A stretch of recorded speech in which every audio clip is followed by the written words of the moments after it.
Okay, I'm going to show you how to clear out an obstructed fuel line from the Jetboil Mini Mo. When I got the Jetboil, I got it at a co-op garage sale, and when I first got it, even when you'd turn on the valve here, there was no hiss, you couldn't hear any fuel coming through, and so there was some kind of an obstruction in there.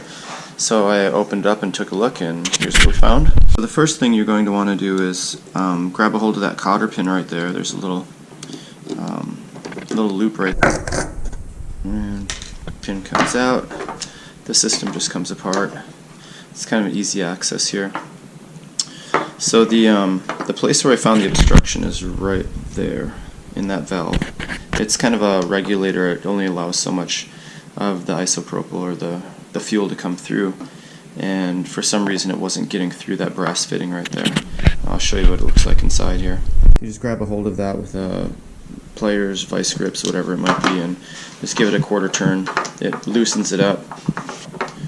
And looking inside of there's not much going on in there. There's just it's kind of a dark hole. But what I found out was when I put it back on the fuel canister and opened her up, then the fuel was coming through there, but it wasn't getting through this piece right here.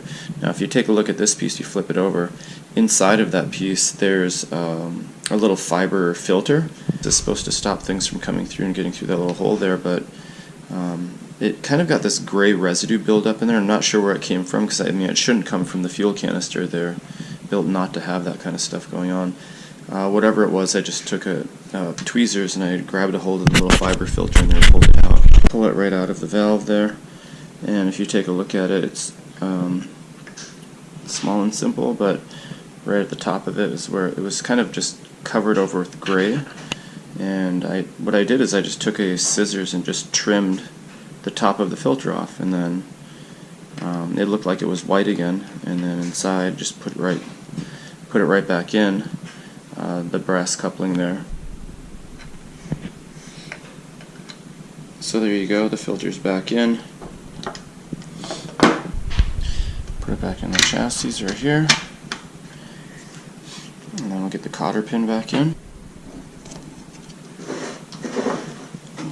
Give it a quarter turn, hit the piezo, and voila. And there you have it, how to clear out the obstructed fuel line of a Jetboil Mini Mo. I made another video about the Micro Mo. Now, if you're lucky enough and that's the problem, that's great, because that's like a less than a 2-minute fix.